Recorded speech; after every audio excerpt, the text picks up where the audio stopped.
Líder do golpe no Níger, o general Abdurrahmane, visita o Burkina Faso e Mali, que é a sua primeira visita depois do golpe de Estado. Vale dizer que esta é uma visita muito temida e vais saber se ficares aqui até ao final do vídeo. Rússia destrói mísseis ucranianos após ataque a Kiev. Vale dizer que a Rússia bateu no coração de Kiev e claramente Kiev atacou diretamente a capital russa, mas a Rússia conseguiu abater esses mísseis. Quanto à Argentina, o tão polêmico, temido presidente Javier Milei abraça Israel, ou seja, aqui a Argentina está com Israel, está com o judaísmo e põe de parte a Palestina e a mais. Também vou explicar por que razão esse presidente Javier é tão polêmico, é tão temido na Argentina. E será que o presidente argentino ameaça o socialismo, ameaça a democracia, ameaça e também inclusive ameaça o capitalismo? Vale dizer que o camarada é formado em economia, portanto escreveu sobre economia, quer apagar por completo com o socialismo e claramente e também ameaça o capitalismo existente na Europa, na América, em África, na China e all over the world. Não vou comentar este tema sem antes te pedir, por favor, faz um like neste vídeo, inscreva no canal, ativa o sino das notificações para não perderes nenhum vídeo e também, claramente, não te esqueças de ler os meus livros disponíveis na amazon.com.es.br, todas as Amazons, e também no meu Instagram, Me Liga o Cérebro. Podes pedir, eu mando para ti onde quer que tu estejas. Ler faz bem à saúde intelectual, à saúde física, à saúde biológica, à saúde familiar, à saúde sociológica. Ler faz bem em todos os sentidos. Não me lembro de alguém ter se arrependido um dia por ter lido um livro. Sem mais volta, vamos aqui começar pela questão ligada ao Burkina Faso, ao Níger, à África, onde o general Abdurrahmane visitou o Burkina Faso e também visitou o Mali por três agendas, por três tópicos. Primeiro, vale dizer que depois dos golpes de agosto era importante, era necessário estes líderes poderem encontrar-se. Houver encontros, mas sempre com seus representantes. Este é o primeiro encontro do general Abdurrahmane, do Níger, que na semana passada pediu à França poder, pediu à União Africana para poder levantar sanções porque está a viver momentos difíceis. Eu acho que a visita do Níger para o Burkina Faso e para o Mali visa, para além do que eles aqui apresentam, está aqui na agenda, eliminar por completo o terrorismo na região do Sahel, ou seja, tornar a região do Sahel de uma região muito instável para uma região próspera. Este é o plano. Dois, também falar de questões ligadas ao desenvolvimento social e econômico do país, mas o primeiro objetivo é eliminar a insegurança naquela região.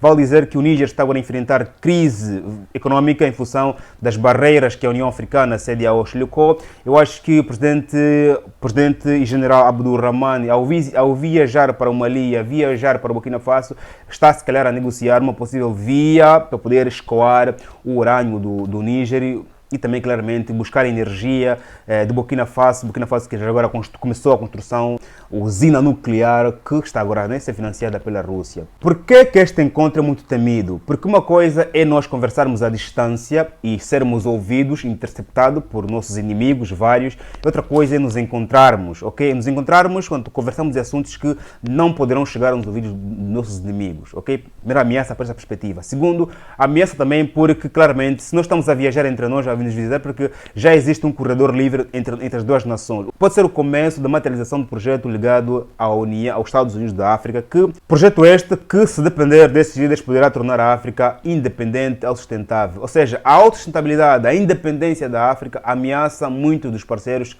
internacionais que não estão de bom grado com o Burkina Faso, com o Mali, com o Níger, em função dos golpes militares, ok? Porque removeram líderes civis. Líderes estes que colaboravam com o Ocidente em várias questões, mas que, em grande medida, não contribuíam diretamente para o crescimento econômico das nações africanas presentes na região do Sahel. E é este encontro que dará asas para a autossustentabilidade do Burkina Faso, do Mali e do Níger, porque, havendo um corredor nesses países, tanto que para o norte como para o sul, poder escoar os seus produtos, claramente esses países se tornam autossustentáveis. Não são até hoje porque têm barreiras nas duas regiões, nas duas fronteiras, tanto para o norte como para o sul. Os encontros são um caminho para a independência total dessas regiões. Quanto à Rússia, abateu os drones, os mísseis ucranianos, depois da Rússia ter atingido Kiev. Este é um sinal de que, de facto, a Ucrânia ainda não desistiu da ofensiva, a Ucrânia continua. Ou seja, a América também claramente continua a apoiar a Ucrânia e quanto mais a Ucrânia vai ameaçando o centro da Rússia, mais demonstra a sua capacidade de enfrentamento, de combate em relação à Rússia. E é mais um sinal de que a Rússia não pode subestimar a Ucrânia, porque apesar da Rússia estar a conseguir abater esses mísseis ucranianos, mas a Ucrânia está a tentar bater no coração da Rússia, bater na Praça Vermelha, bater em Moscou. Logo, a Rússia é sim poderosa face à Ucrânia, mas a Rússia não pode subestimar a Ucrânia até o último dia, até que se encontre aqui o acordo de paz. Falando em acordo de paz, vale dizer que em Israel Hamas apresentou aqui a terceira lista. Onde está a matéria? Onde está a matéria? Está aqui. Não é esta aqui. Onde está a matéria? Carambas. Hamas apresentou a terceira lista para a liberação dos reféns. Vale dizer que quem define quem vai ser liberado são o Hamas, ok? O Hamas, quanto mais reféns vai entregando, claramente mais perde vantagem nesta guerra, mas a mais precisa ir entregando alguns reféns para poder conseguir aquele cessar-fogo que se pediu, para conseguir também, nesse cessar-fogo, a Hamas começar a aproveitar, reorganizar-se. A verdade é que quanto mais a Hamas entrega reféns, mais a Hamas fica em desvantagem nesse conflito. Não há outro caminho, a Hamas não tem outra via para poder conseguir dias de pausa, para poder organizar-se, poder pensar, para poder respirar e assim voltar ao combate, apesar de que, vale dizer aqui de bom tom, que em Gaza a Hamas já perdeu a batalha. Apesar dessa afirmação não poder ser 100% ativa, porque se de facto Israel tivesse mesmo já tido a Hamas nas suas mãos, Israel saberia onde estão os reféns. Israel não sabe, logo, a Hamas ainda tem armas de guerra até aos acordos de paz que se espera algum dia atingir. Passamos aqui agora para a Argentina, onde o economista e escritor, meu colega, diga-se de passagem, também sou economista, sou escritor, mas não me comparo porque quando o Raviel escreveu 10 livros, eu escrevi apenas 7, formado em economia, escreveu livros de economia vários, mas por que de facto o mundo está preocupado com Javier Milei? Ponto número 1, primeiro é que porque ele é da direita, e ele é radical face às questões econômicas.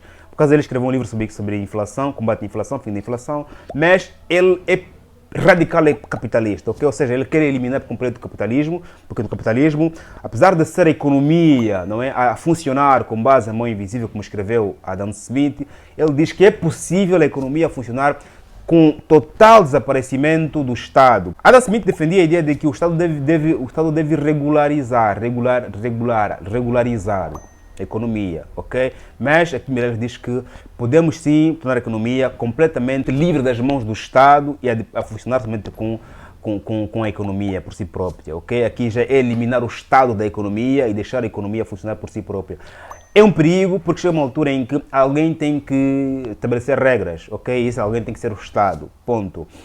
Mas ele também é temido em relação às políticas de apoio social, às políticas imigratórias e claramente, por facto do mundo também hoje ser governado, o Brasil, seu vizinho ali, ser governado por um socialista, a América tem um socialista, a Europa tem um socialista, quanto mais direitas, radicais da direita vão para o governo, mais cria uma certa dúvida em relação a essa governação. Tanto que agora Trump disse que vai visitar a Argentina nos próximos dias, mas ele diz que não se compara a Trump, porque ele não é tão radical quanto o Trump, mas é verdade que Trump defendia o capitalismo, mas esse aqui, o Javier, já defende o extremo do capitalismo, ok? Ele quer dar a economia completamente aos privados e também assim lutar diretamente contra a corrupção, porque a corrupção também funciona quando o Estado tem a mão. Porque se o Estado não tem a mão em nenhuma ferramenta macroeconômica, uma ferramenta financeira e econômica, claramente não há corrupção, ok? Não há tráfico de influência, porque o Estado não influencia o comportamento da economia.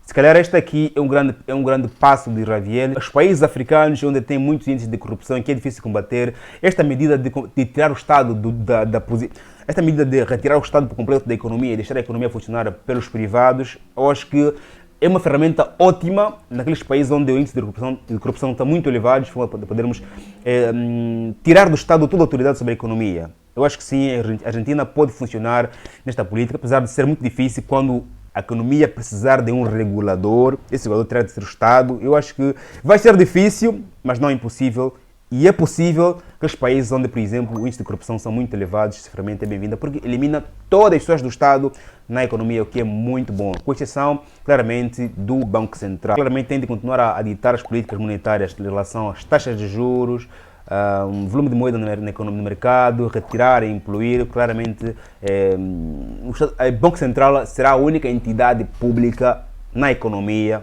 e o resto entregue aos empresários, porque são os empresários que conseguem apenas gerir riqueza. Porque o Estado, para gerir riqueza, consegue apenas no primeiro estágio da economia, que é quando o Estado constrói infraestrutura de apoio à economia, como por exemplo centrais de energia, água, estradas e garantir a segurança. Garantir a segurança, escola, hospitais. Depois disso, o Estado não consegue mais gerir riqueza. Ponto final. Faz o like, subscreva, estamos juntos, até a next video. Obrigado, família.